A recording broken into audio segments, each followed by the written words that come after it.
Hey guys, GHAZZY TV here with another Path of Exile build guide update. In this one, we're updating the Cold Snap Vortex Occultist build, not the Spellslinger version, the actual self-cast tanky, league starter friendly Cold DoT build that is designed for bossing in a league where we're running an expansion content that we're going to fight 10 bosses at the same time. This build surely should be one of the top choices, especially for league starter friendly approaches as a starter CI build actually.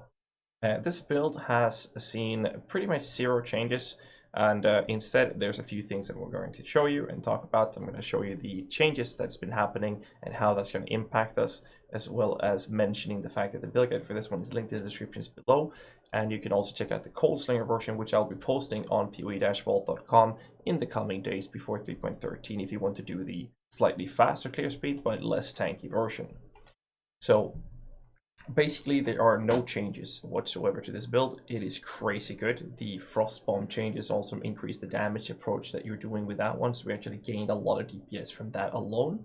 However, the Ascendancy changes moved around some of these stuffs. Before, Profane Bloom was connected behind Malediction or before Malediction.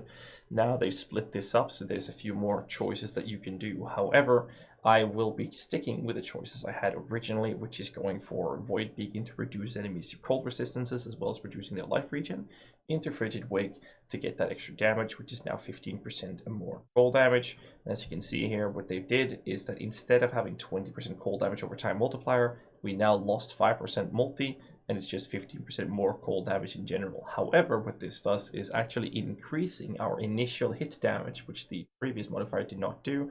In general, we lose a little bit of DPS from this, but it's not a big deal. So it's a little bit less than 5% reduction for us. So that's the first approach. Obviously, we're taking Vile Bastion since it is a CI build with the way we've designed it. And then the last node, I usually go for Forbidden Power, which has now been buffed. Before, Forbidden Power was 5% area effective spell damage per power charge. Now we're getting it up to 6% increased. This could be changed for something like Profane Bloom if you're doing with the curses, or you can go for Malediction if you want to be able to apply 2 curses. This is not something that I personally recommend in my version of the guide, but if you want to, those two are very readily available for you. That's basically it. We got a little bit of a buff through Forbidden Power, and we lost some damage through Frigid Wake on our DoT multi, but gained a little bit in terms of our initial hit damages.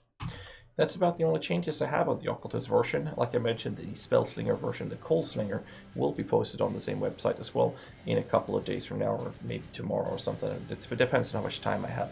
If you guys have any questions, hit me up here in the YouTube comments or in the build guide forums, and I'll answer them as soon as I can. And hit the like button and subscribe for more content. Until next time, stay safe. Rockin'.